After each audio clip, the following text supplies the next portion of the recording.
So, welcome to a short video that I made with the intention of demonstrating two of the modifications I've done to the Amok Draumr setup, that hammock.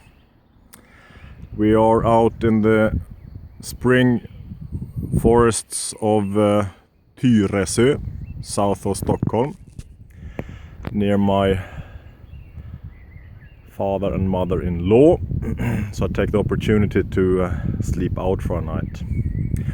So this is, I'm not sure how much of you get, but I've set up right next to a cliff face and have hung up the Draumr. So, modifications, two of them. The first has to do with the line tensioners that come off the shelf.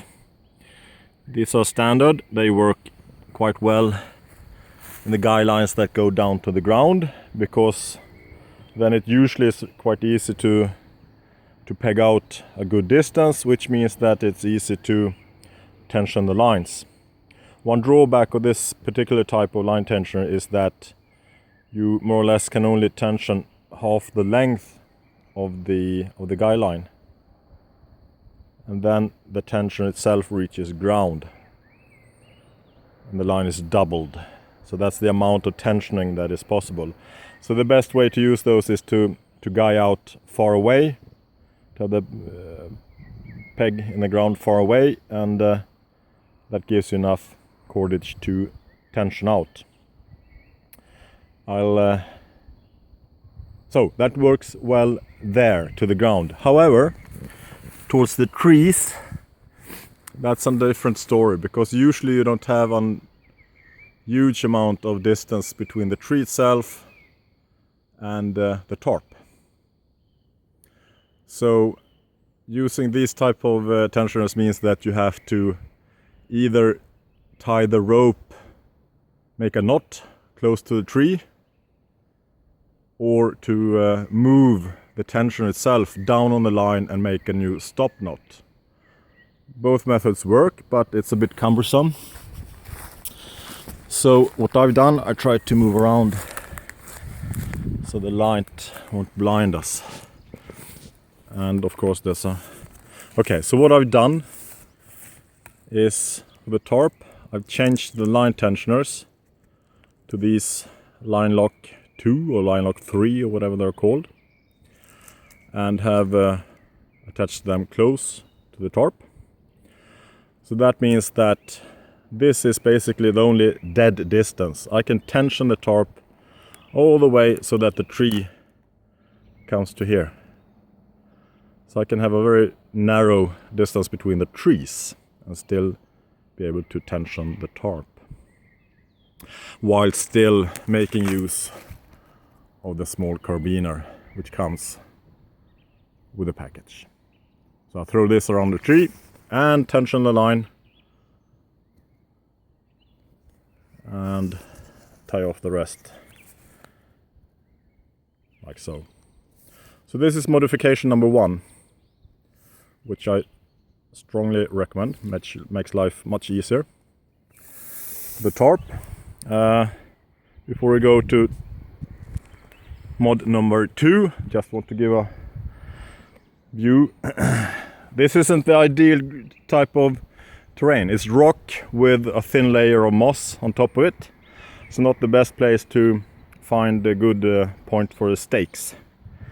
So what I've done is that I tied a rock to the center line in the foot end and have sunk it, lowered it over the edge,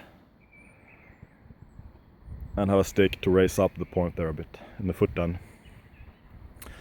I did find some spots which should hold the stake on that end, but not here. The moss layer is far too thin, there's no leverage. So on this point I simply leave it be. It gives enough coverage, hopefully. It shouldn't be any storms or rains tonight, so fingers crossed that will work. up in the head end, just to give some ideas of what to use. This is a tree root that runs, so I push the stake underneath the tree root, so it comes down here, and the tension comes here, which, well, you get the point. So that's one way to do it.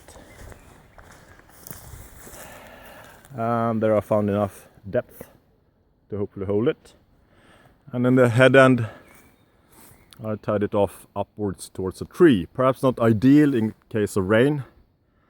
The water will follow the line and hopefully drip off here. Show the camera work. Hopefully drip off in this point. But we shall see. Which leads us to modification number 2. So this is the first time I'm trying this. This is actually the version 2 of the Draumr. Not sure about the exact differences between the different versions, but this one has small loops in the head end and foot end. And when I lie down here, everything will be pressed down a bit. And I figured that I want to try to raise up the head end. So up here, the mosquito net, if you use that, runs in the zipper here. So if you don't have anything here, this will sort of lie flattish, flatter at least than this. So the mosquito net may come in contact with the face. So I figured, well, I have a bit of shock cord, so I just tried to rudimentary. This is a first try, so I just attach it there. And up here I make use of the fastener for when storing the guy line, which has a sewn loop in it. This is obviously not the intended use for it. It's not something I recommend, but I'll just try it to use it there as a attachment point. The better use would be up here in this loop, but this one is a bit more sheltered, so that's why I figured I'd use this one for the try.